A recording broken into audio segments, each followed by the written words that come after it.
Welcome everybody to today's lesson. We're going to be talking about motorcycle situational awareness. This is only part one because it's a massive thing to learn. If you don't notice the threat in advance, by the time the threat presents itself, it's too late. So we'll be covering, why we need to use situational awareness, how to be aware without being paranoid. And that is one of the biggest things I get in my comment section is that people don't want to be situationally aware because they want to enjoy the ride and not be hyper-focused or paranoid on stuff. So we're going to answer that for you. And then using my awareness triage is actually going to make you way less paranoid when you know what to look for.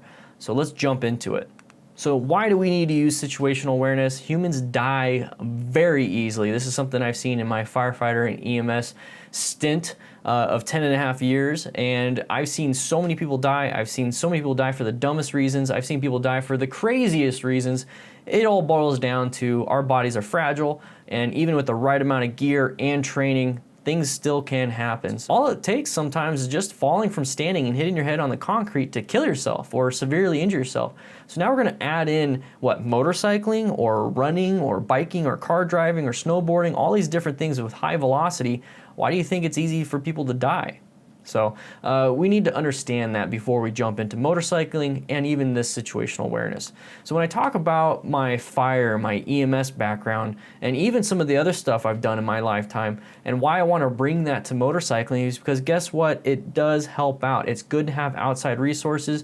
So if you actually have something, make sure you apply it to motorcycling. Maybe it'll help you out. So if you've ever been a part of the gun culture or anything in the United States and you understand this white, yellow, orange, red, and black, because this is from Jeff Cooper's awareness code chart. This is part of the gun industry. This is part of the gun culture that we've hyper-focused on in the United States. And why don't we use that for motorcycling? It is a perfect skill to understand. We're going to be going over the white, yellow, orange, red, and black, and how that pertains to motorcycling. So we're going to jump into the white section. Now this is the unaware, unprepared, and I put out here zoned out. So we're zoned out, and I talk about zoning in and zoning out all the time, and this is where we're zoned out. So typically, where are we in the white stage? We're sleeping. We're unaware, we're unprepared for anything, we're completely vulnerable. So think of in the white area or the white stage of vulnerability. Letting ourselves be vulnerable. So we're at home eating dinner, we're pretty vulnerable. We're at our relaxed point, nothing ever really happens at home that's dangerous, maybe stub a toe. Nothing like, a home invasion. It hasn't happened to me yet, it hasn't happened to these people yet, so it shouldn't happen to me, right? All these different things make us to be in a white zone, complacency, really. So thinking about going for a ride, not on the bike, but we're just thinking about it, like me right now, thinking about being on my bike. I'm in the white, I'm unprepared, I'm unaware of any hazards while being on the bike because I'm just thinking about it or relaxing on the couch. I think you guys get the picture when it comes to the white stage. Now we're going to talk about the yellow stage. This is where I'm zoned in all the time. I'm relaxed, I'm prepared and aware, but it still takes some brain power. So we are going to be in the white stage when we're getting our gear on. Why are we in the yellow stage with our gear on or getting it on? Now this is something that, like I said, I learned from my firefighting skills is that the moment you start putting on your SCBA, you put on your helmet, your jacket, coat, pants, gloves, all those different things, you're doing that for a reason. You're doing that because you're about to go into a fire. So you're mentally prepared, you're zoned in now that you're doing this. So think of it as your battle armor, or motorcycle armor gear, whatever you want to think of it, is that we're putting that on because we're getting ready to go out into a dangerous situation. So start doing that when you're getting your gear on. And then now you're starting to walk towards your bike. Now we're gonna do our T-clocks. Do we have any type of anti-theft device on it? You don't wanna take off with the anti-theft device on it. I've seen people do it, but that's because they were in the white zone or the white stage and they jumped on the bike and went to take off. They weren't zoned in yet. So that is where I need you guys to start focusing and starting your yellow zone. So now we're in our normal riding. So we leave our house, we're going down a road we typically have gone on. It's not a lot of traffic, no nothing. Now this is the typical yellow zone.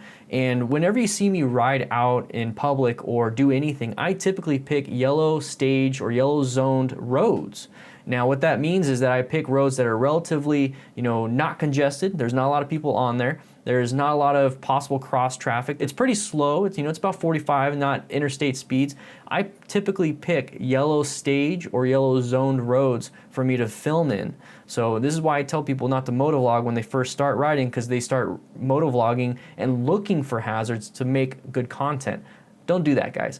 Another thing that you could be using this yellow zone is when you're out in public with friends or strangers. Let's take a restaurant, for example. You sit down in a restaurant, you are kind of looking around. This is a different area. This is not home, and you're looking around, or at least you should be, and then understand your escape route. So which exit can you escape from if there's a fire or active shooter, those types of things. So that's something you can actually practice without being on a motorcycle. So now we're jumping into the orange stage, and the orange stage is where we start to recognize, hey, there's a threat coming up, or this is a potential threat coming up because we profiled, and we'll talk more about profiling a little bit later. And this is very important. So we're out riding, we're in the yellow stage, and now we see an intersection coming up. To me, I already understand that intersections are extremely dangerous, where a lot of motorcycle fatalities happen. So I'm immediately going into an orange stage. So now I'm presenting myself pretty well. Now I'm getting ready to apply the brakes if I have to, or I'm getting ready to swerve. Where's my escape path if I have to swerve around possibly that car wanting to turn left in front of me? Can I see the car turning left in front of me? I start doing this, and this is where a lot of people are saying, hey, I don't want to be like this all day, every day when I'm riding. I'm not going to enjoy riding. I'm going to be paranoid. Remember, this is only when we get into these situations, like seeing a sharp turn come ahead with all those chevrons, or the sharp turn sign coming up, or if we're in a neighborhood after school hours, so then we possibly have kids running into the street and we have to avoid those. Also, if we start seeing brake lights being applied in front of us, that is when we're in orange stage now. We're not in yellow. We're still aware in yellow, but now we're in orange, so now we can do something if we possibly have to. So that's only when something presents itself, and we're going to talk more about that in a later slide. But we're going to jump into the red section. So we saw, let's say we're going into the intersection. We went from yellow to orange because now we're prepared. Now we're into the red. We're on super duper high alert because now we see a car in that turn lane, and we see the car's tires turned really sharp. So that's going to indicate to me that he's possibly going to be a U-turn. So he's going to be in my path of travel for quite a bit. Instead of just turning and crossing my path of travel, he's gonna be in it. So this is where we're in the red stage. So do I actively engage in braking, like emergency braking, or just deceleration? Do I actively engage in emergency maneuvers like swerving? What do I do? Or do I just not do anything because he still hasn't done anything yet? He's indicating to me, oh man, I see the hazard. He has his tires turned. He looks like he's starting to creep up a little bit, but I think he sees me. These are all those questions that you need to start asking yourself when you come up to intersections, and this is the red zone. This is where you're on super high alert, hyper vigilant. Pedestrian running into the road. That is huge. That's something you want to avoid. What about a shredded car tire in your path of travel, or a 2x4, or something that fell off the back of a vehicle, or like a muffler or something like we saw in Friday's video? If you haven't seen that video yet, I highly recommend you checking it out. Link will be in the description. But it's crazy all the things that we can see if we are paying attention. So now we're going into the black stage. Now this one is where I see a lot of crashes. I see so many crashes on these motorcycle crash after action reports of people panicking, they're freezing, their training goes out the window if they had training. It's bad, okay? So this is when we see the threat way too late because we weren't in the yellow mode, we weren't focused, we weren't paying attention, or we were paying attention to the wrong things, which we'll go over pretty soon. So this is what happens when people grab a fistful of front brake. They don't do the progressive brake pressure because they feel like they have to stop now. And they don't do the swerve when it could be a good option because they didn't see the hazard ahead of time. This happens quite a bit when people target fixate on the guardrail, or the turn is going, I'm going too fast for the turn, I see the guardrail, I'm going to run into the guardrail, but then they do it because they look at the guardrail. So that's when we start getting into that type of stuff. So let's talk about the awareness triage. Now this is where we can kind of jump back and forth between yellow, orange, red, go back to yellow, and all these different things because we're focused on what is important and we're disregarding the things that are not threats. Okay, a lot of people when they're riding, they think of everything as a threat. And that's kind of true. Everything is a potential threat. But what are the threats that are really about to happen to you right now? A meteor coming out of the sky is a potential threat, but I'm not focused on that. I'm focused on the car wanting to turn left in front of me or the car pulling out, okay? So what we're doing is we're looking for threats that are typical to a motorcycle rider or anybody on the road themselves. And the best way to do that is to learn to pick out uncommon objects. And I put objects in quotes because, you know, a car is an object, a motorcycle is an object, a bicycle is an object, but then there's also people that want to run across the road, and those are people. So uncommon objects, uncommon things that happen on the road. So what is an uncommon object? So I'm going to go ahead and utilize some of these examples. So like a car slowing down in front of you when you know for a fact, or you at least can see ahead of them because you got good lane position, you have a good field of view, or you see that there's nothing really in front of them. Why is this car applying the brakes? You know, why is this? You start doing this investigation. It's like, that's uncommon, right? There's nothing in front of him. There's no one there. It's just you and him basically, and he's in front of you. You have a good space cushion, but they're applying the brakes, and you're like, what's going on? That is uncommon, and that should indicate, hey, we went from yellow now to orange. We are in orange mode because they could either swerve to the left, swerve to the right, do a U-turn in the middle of the road. They miss their turn, so they're looking at their phone, so they're slowing down so they don't keep going further without missing their turn. It could be a whatever. It doesn't matter. All we know is that they're slowing down, they're applying the brakes, or doing something. Another thing is pedestrian looking like they're about to run across the street. So when I talk about pedestrians, and typically they're just walking along the sidewalk, either looking at their phone, talking, but they're walking pretty much in the same path of travel as you are, just on their lane, which is the sidewalk. What happens if you have somebody looking towards where you're coming from and they're like getting ready to run? That right there is uncommon, right? So you need to be aware of that. Now you jumped into the orange stage, possibly the red coming up closer and closer and closer, because it's like, you know what, dude, you shouldn't be doing that, but I'm prepared for you because I saw you ahead of time. And if they darted across and you weren't prepared, guess what? You're gonna slam that front brake and dump the bike, and they're just gonna keep running.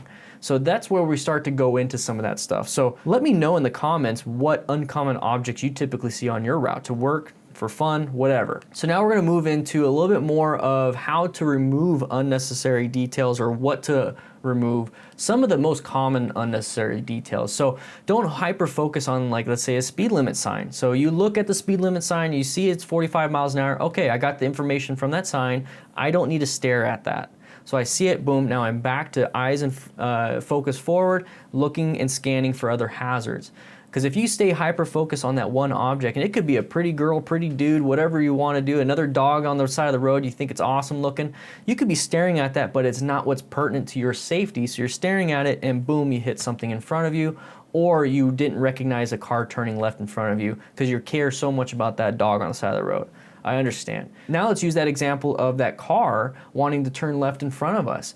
Are we gonna really care about the make, model, you know, what year, what is it, a car, truck, what gender of the driver? Is the driver have a seatbelt on? How many stickers or flames on the car? It doesn't matter. At the end of the day, all we need to know is that there's a car there. Boom, we went from yellow to orange mode. We're focused on a possible hazard, and then when we're getting closer, it's like, you know what, this guy keeps rotating his wheels towards the intersection or trying to get in my path of travel. Now we're in red. So now we're ready for these escape paths. We're ready for the swerve or the braking. We are prepared. So focus on what's important. Focus on what's important, not all these other crazy things. So knowing what to look for is really the biggest thing here when it comes to situational awareness. You can be completely aware of everything in the world, and then before you know it, your brain is tired and you want to take a nap. So knowing what to look for and utilizing those skills is very, very important. So you start to profile. If we're behind a vehicle and we see the vehicle start moving over left and right, hitting the rumble strips, coming back in their lane, all these different things. So part of that whole triage thing is, are we supposed to be caring if they're on their phone, eating, doing their makeup, reading, yelling at their kid in the back seat? Do we care about that, or do we care about the fact that they're moving around in their lane, they're blocking my field of view, possibly coming into somebody else's lane and hitting them, so now I have a huge traffic collision in front of me, and now I have to do evasive maneuvers? Which one should we care about? I think it's the one where we should worry about the car moving, not necessarily what the person is doing themselves. So that's when we need to focus on that, and then we can start looking at different escape paths. Because if we focus on, like, well, what are they eating? Well, what are they eating? Are they on their phone? Well, why are they on the phone? That's when we're going down a different rabbit hole that we should not be going down. So brake lights being applied across all lanes? I mean, we've seen that in some of these crash videos. Why? Why is that happening? Well, everybody is slowing down. So that means there's something across all lanes, or it's causing problems. So now we should probably be slowing down. So how can you train your situational awareness? Like I said, we barely touched the situational awareness model and how we're gonna be safe. And that's why this is part one. So one thing that I typically do is that I walk my dog twice a day. I walk my dog in the morning and I walk my dog in the afternoon, kind of to relax, hopefully get myself into that white mode when I come back home. So when I go out though, I'm in this yellow stage. I'm in this yellow mode. And I'm gonna use an example that I wrote down here is that I'll see somebody else walking their dog and I'm gonna start asking my questions. You know, is this dog on a leash? Can this dog be a threat to me if it goes off its leash and sees my dog? Those are all things that I'm looking for, but then while I'm looking for that, I'm asking those questions, I'm also looking to where I'm stepping, all that stuff. But when I see that, I'm thinking to myself, okay, well, I see it's sniffing the ground, it sees my dog, but it doesn't really care. The owner has good control of it, it's actually trained. So no, it's not a threat anymore. So I went from yellow to asking all these questions in the orange stage, and now I'm back down into the yellow stage where I'm scanning again of other potential hazards. And another thing that you can do is watch the motorcycle crash after action reports, because that right there is going to put us in situations where we see these hazards that cause crashes or close calls, so that now we have this pattern developed in our brain to where we can hyper focus on that when we're riding. So since we saw it on video, it imprinted some synapses, neuroplasticity, all these fancy schmancy medical things that causes our brain to learn. So now when we're out riding, we recognize because we saw earlier. That is huge. That's why I make those videos. Another thing that you can do is watch my ride along with DDFM. So I go out and ride and I point out hazards as quick as I possibly can when I see them while I'm riding in real time. That is great practice for me, and hopefully it's a good lesson for you. I would like to say thank you to my patrons for making these classroom and ride along with Dana and the Fireman videos possible, because they're not the most popular ones on my channel, but I feel like they're super important and that's what they want. They want me to deliver great content. So if you'd like to support the channel and support what I do here, click that little button right there and become a patron yourself. With that said, I hope you guys ride safe, be safe, and I'll see you around.